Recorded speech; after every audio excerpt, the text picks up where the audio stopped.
Bref, j'ai pas envie de quitter la France, ni de m'expatrier. Tu sais, ça fait 2 ans que je suis en France maintenant. Et au début, ça devait être un court séjour. On devait être là, ma femme et moi, pour 3-4 mois. Le temps de passer du temps avec la famille et ensuite repartir. Puis ces 3-4 mois se sont transformés en 6 mois, 9 mois, 1 an. J'ai choisi de rester parce que j'avais envie d'être près de ma famille. Et puis en fin de compte, en campagne française, c'était pas trop mal. On vivait bien. Puis cette année s'est transformée en 2 ans. Et là, ça fait 2 ans que je suis en France. Et je vais te dire quelque chose qui va peut-être t'étonner, mais plus je passe de temps en France, plus j'ai envie d'y rester. Parce que je vois les bonnes choses de la France. Il y a tellement de choses bien en France. Et pourtant, j'ai des points de comparaison, hein. Ma femme aussi, qui vit avec moi en France maintenant. On a beaucoup voyagé. On a vécu ensemble en Nouvelle-Zélande, en Russie, en Asie. Moi, j'ai voyagé dans plus de 50 pays. Bref, des points de comparaison, j'en ai. Donc quand je vais dans un nouveau pays, puisque la France était pour moi un nouveau pays, après 13 ans de vie à l'étranger, bah, j'ai tendance à comparer, à peser les avantages et les inconvénients, les pour et les contre, les choses qui sont bien et pas bien. Et il y a des choses que j'aime bien en France. Il y a des choses que tu trouves qu'en France. Des choses qui vont me manquer en France. Là, tu me vois venir. Déjà, en France, il y a des campagnes magnifiques. Des campagnes variées. Tu vois, la France, c'est un relativement petit pays. En gros, ça fait 1000 de long, 1000 de large, de kilomètres, à peu près. Mais il y a une grande variété de choses à voir, de paysages, de climat même. Dans un pays relativement petit, il y a énormément de variétés. Que ce soit les montagnes, les Alpes, les Pyrénées, le Massif central, le Midi, le sud de la France, la côte atlantique, le nord, la partie près de l'Allemagne avec l'Alsace, la Normandie, etc. Il y a beaucoup de variétés dans un petit pays. Et puis les campagnes sont juste vraiment belles. C'est bien entretenu. Il y a beaucoup de couleurs. Les saisons sont magnifiques. Ma saison préférée, c'est l'automne. Là, j'ai qu'une envie, c'est que l'été s'arrête pour que l'automne arrive, pour revoir toutes ces couleurs. Et dans les campagnes françaises, tu as toutes ces couleurs de l'automne, c'est vraiment magnifique. Et j'ai jamais retrouvé ça ailleurs, dans aucun pays. Les campagnes françaises, c'est aussi la vieille pierre. C'est tous les vestiges de l'histoire de France qu'il y a eu. Tu vas dans tous les villages, il y a toujours un truc pour te rappeler l'histoire. Les villages sont beaux. Ils n'ont pas été pensés, tu vois, à l'américaine. C'est des paysages, des villages qui sont juste là, qui ont des fois pas de sens, mais c'est ça qui fait le charme. Cette vieille pierre, quand tu rentres dans une église, cette odeur, c'est quelque chose de spécial, typiquement français. Et puis aussi l'infrastructure. Les campagnes françaises, elles ont l'avantage d'avoir une belle infrastructure. Il y a des bonnes routes, il y a de tout, on manque de rien. Et ça, c'est quelque chose qu'on ne retrouve pas partout dans les campagnes à l'étranger. Tu vas parfois trouver des villes qui sont très modernes, mais dès que tu arrives en campagne, bah, ça manque d'infrastructure, ça manque de confort, c'est pas très vivable. Alors que les campagnes françaises sont très vivables. Par l'infrastructure qui est bonne, mais en même temps l'histoire qu'il y a, la beauté, le côté entretenu des campagnes françaises, les couleurs, les odeurs, c'est vraiment quelque chose d'unique et quelque chose que j'apprécie en France. Et quand j'y suis et quand je goûte à ça, bah, j'ai qu'une envie, c'est rester. Autre chose, un grand classique, mais c'est vrai, la bouffe, bordel. La bouffe française. C'est quand même quelque chose de spécial, c'est quelque chose d'unique, quoi. C'est bon. Alors déjà, on peut parler de tous les plats typiques français qui sont bons, mais aussi la qualité des ingrédients. Quelque chose dont on parle assez peu, mais en France, bah mine de rien, que ce soit les ingrédients du marché, bien évidemment, de la campagne, que ce soit les ingrédients du traiteur, mais aussi, c'est ça qui est fou en France, des ingrédients venant de supermarchés. La qualité des aliments est bonne en France. En France, on mange bien et on mange toujours bien. Il faut vraiment le vouloir. Il faut vraiment vouloir mettre les pieds dans un fast-food pour mal manger. Et encore, les fast-food français par rapport, vu qu'il y a des standards quand même assez élevés ici, par rapport à ce qu'on peut trouver à l'étranger, sont pas mal. Mais à part ça, on mange toujours bien en France, on se régale, on a accès à des ingrédients de qualité pour cuisiner chez soi. Et quand on mange dehors, bah, en général, c'est bon. Quand on choisit un restaurant d'un minimum de qualité, on mange toujours bien, quoi. Et puis les plats typiques français, le saucisson, moi j'adore. L'épinard, tu as des épinards de partout, tu te régales à chaque fois. Les saucissons d'hiver. Le pain, quelque chose de simple, mais le pain qu'on peut prendre pour acquis, mais le pain français, tu vas dans une boulangerie française, bah, tu manges du bon pain. Bah, ça, c'est quelque chose d'unique, c'est pas comme ça de partout. Il y en a qui l'imitent, même des boulangers français qui refont le pain français à l'étranger, mais les ingrédients ne sont pas toujours les mêmes et ça fait la différence. Donc on mange bien. La qualité de l'air, à moins d'aller en ville, sur les axes où c'est bouchonné, où il y a la pollution, les bouchons, etc. Bah en campagne, l'air est super bon. Tu respires toujours un bon air en France. L'air n'est pas pollué. En comparaison avec plein de pays que j'ai fait, de villes et même de campagnes que j'ai fait. C'est agréable. Tu as les odeurs. Quand tu vas dans une forêt, tu as l'odeur de la forêt. Quand tu es dans un champ, tu as l'odeur du champ. Les odeurs d'été, les odeurs d'automne. L'hiver, tu peux avoir la neige. Il suffit de monter un petit peu en montagne. Puis tu as l'expérience de la neige. Et je sais pas, c'est varié, c'est bon, c'est sain. Les campagnes françaises, moi je suis fan, j'adore. J'ai pas envie de repartir d'ici, moi. J'adore. Et puis c'est calme. Il n'y a pas tous ces scooters qui font du bruit comme en Asie. Tu vois. C'est... je sais pas. C'est quelque chose d'unique. Et puis bon, tu es en France. Si ta langue maternelle est le français, bah t'as aucun effort à faire. Tu es dans ta langue, dans ta culture, tu comprends les codes culturels. Et pourtant, moi je ne suis pas un natif de la langue française, mais j'aime beaucoup la langue française, c'est une belle langue. C'est une des plus belles langues que je parle, pourtant je parle beaucoup de langues. Et bah, la langue française est, si ce n'est la plus belle, dans le top 2, quoi. C'est une belle langue. Puis toi en tant que Français, bah, tu es dans tes repères, quoi. Tu comprends tout ce qui se passe autour de toi, tu comprends le fonctionnement, c'est le confort. Et puis bon, on a beau critiquer les Français, on peut trouver plein de vidéos sur Internet qui critiquent les Français, souvent par des Français qui critiquent les Français depuis l'étranger. Mais voilà, les Français, je veux dire, la plupart d'entre eux sont quand même gentils, sont sympas. Les Français, ils ont un côté humain, humaniste, j'ai envie de te dire. Ils ont un fort... alors peut-être que ça a tendance à se perdre, mais mine de rien, par rapport à beaucoup de peuples, les Français, ils ont un fort aspect empathique. C'est un peuple empathique. Un peuple assez humaniste. Un peuple qui essaye d'être dans la compréhension de l'autre. Ok ? C'est un peuple poli. Ma femme me le fait toujours remarquer que les Français sont très polis.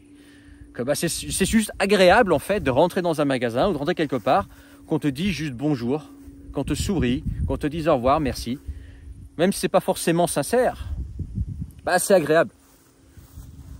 Tu vois, il y a quand même un niveau de civilisation à ce niveau-là. Puis voilà, quand tu penses au potentiel de la France, il y a quand même un bon niveau de vie.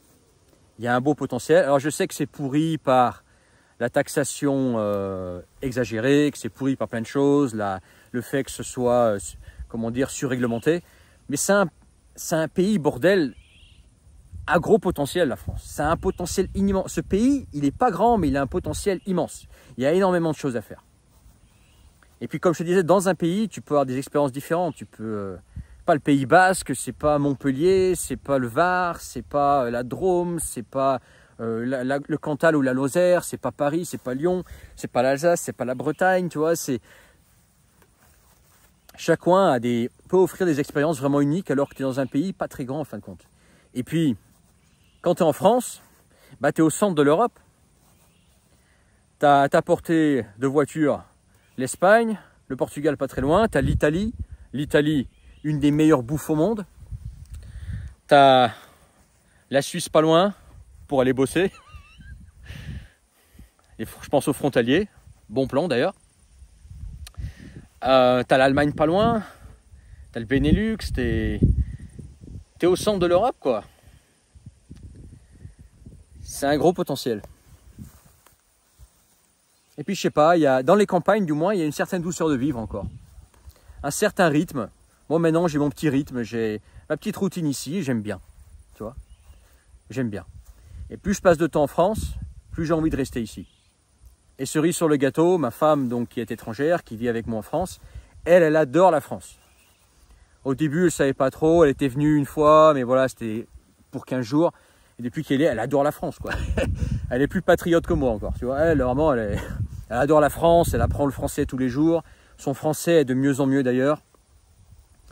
Et elle adore, quoi. Elle adore la bouffe, elle adore la façon de vivre, les campagnes, etc. La vieille pierre, elle aimerait bien découvrir d'autres endroits de la France. Elle me dit à chaque fois, viens, on va dans le Massif central, tu m'en parles souvent. Viens, on va dans le Puy-de-Dôme, etc. Tu m'en parles des fois souvent. Et aussi, le Pays Basque. Pays Basque, j'ai jamais été, mais je lui en parle parce que ça m'intrigue, le Pays Basque. C'est sûrement un endroit où j'irai voir. Bref, j'ai pas envie de quitter la France, j'ai pas envie de m'expatrier. Et pourtant, la prochaine vidéo que tu verras de moi, normalement, puis il y en aura peut-être une autre avant, et ben je serai plus en France. Et voilà. Je serai pas en France. Pourquoi? Pourquoi? Alors que j'ai envie de rester, j'ai pas envie de m'expatrier, j'ai pas envie de partir moi, j'aime bien la France, tu vois, ça tiendrait qu'à moi, je resterai ici moi. Parce qu'il y a quelques problèmes qui sont pas nombreux en fin de compte, mais qui sont tellement importants, qui te pourrissent tellement la vie. Alors pas moi tout de suite dans ma situation, mais qui potentiellement peuvent tellement te pourrir la vie que... Ben voilà, on en est là.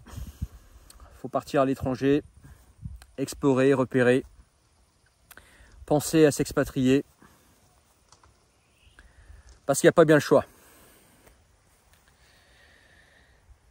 Parce qu'il y a des choses en France, qui je pense vont pas s'améliorer malheureusement. Alors j'aimerais me tromper, j'aimerais beaucoup que ça s'améliore, j'aimerais beaucoup que ça s'arrête. Mais d'une part, tu as l'insécurité. L'insécurité,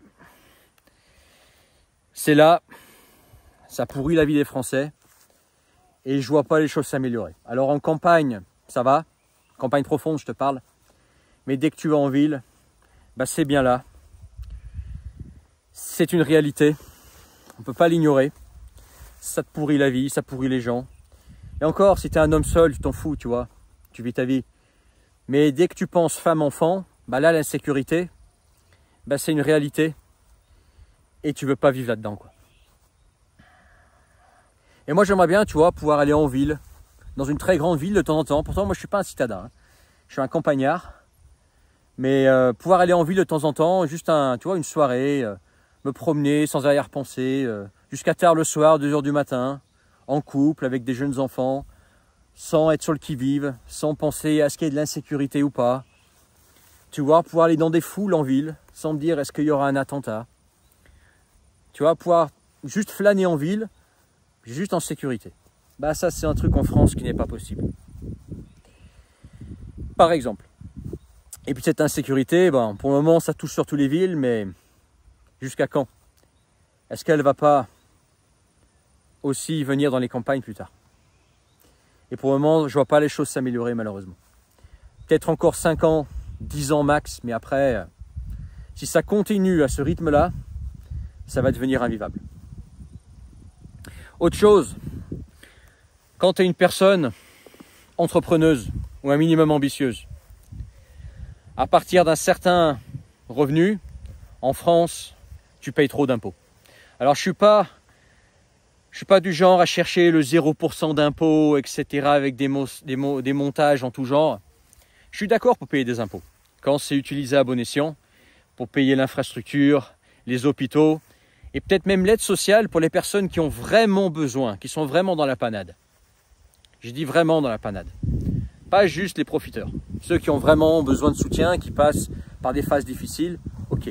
Les handicapés, etc. Ok. Il faut de l'infrastructure. Il faut payer tout ça. Mais il y a impôt et impôt. Quand tu travailles plus de la moitié de l'année juste pour l'État, bah il y a un problème. Tu vois? Alors ça ne te touche pas forcément si tu es salarié. Si tu es salarié, tu payes ton impôt sur le revenu, qui est déjà assez élevé en France. Hein. Mais si tu es entrepreneur, à partir d'un certain revenu, bah, tu te fais saigner, quoi. Alors si tu as des revenus, que tu es un petit entrepreneur, ça passe encore, tu es auto-entrepreneur. Mais si tu as l'ambition plus tard, voilà, de faire quelque chose de plus gros, de monter une boîte, peut-être avec des salariés, ou utiliser des chiffres plus importants, bah, la France, tu peux pas, quoi. C'est juste, tu peux pas. Alors, ça ne veut pas dire qu'il faut idéaliser l'étranger. À l'étranger, il y a aussi des impôts. Et il y a des pays qui sont pas loin de la France. Mais la France, elle est quand même championne dans la matière, quoi.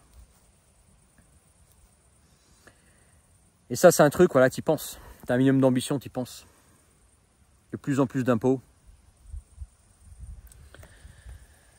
Alors que ceux qui ont vraiment beaucoup d'argent, bah eux, peut-être qu'ils devraient en payer un peu plus. Je te parle pas du millionnaire ou même du petit multimillionnaire. C'est pas un vrai riche, ça. C'est pas. Je te parle, voilà, de la grosse corporation qui échappe les impôts par des montages chelous.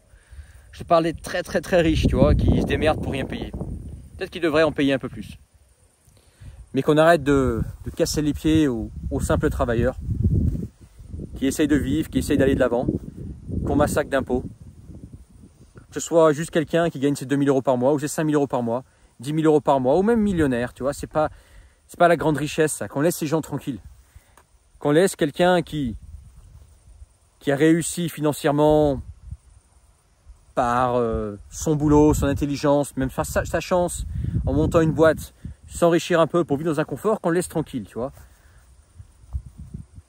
Et puis qu'on aide les personnes qui ont vraiment besoin d'aide. Mais quand ça devient des aides sociales juste qui servent à des gens qui en profitent, juste histoire d'en profiter, là, il y a un problème. Quand au bout d'un moment, bah, c'est plus rentable de toucher les aides sociales que de travailler au SMIC, il y a un problème. Tu vois ce que je veux dire? Je pense qu'il y a besoin de rééquilibrer tout ça. Je pense qu'au niveau taxation, la France est injuste. Voilà ce que je dirais. Soit tu n'as rien, tu n'as vraiment rien, et là tu es bien avec tes aides sociales. Voilà. Je vise personne, mais voilà, tu es bien avec tes aides sociales parce que tu n'as rien, etc. Soit tu es... je sais pas, tu as 100 millions ou plus, tu es milliardaire, et là, bon, voilà, tu vis dans un autre monde. Soit tu es le travailleur lambda, la classe moyenne, petite classe haute, allez jusqu'à millionnaire, et là tu te fais matraquer, quoi. Et je trouve que c'est injuste. Surtout que ceux qui apportent la valeur, ce sont les entrepreneurs, les artisans, les petits entrepreneurs, ça qui fait un pays avant tout. C'est pas la grande corporation qui absorbe tout. Quoique, puisque c'est devenu, je me demande. Bref, j'ai pas envie de m'expatrier, j'ai pas envie de quitter la France, mais je te dis à bientôt pour une autre vidéo dans un autre pays.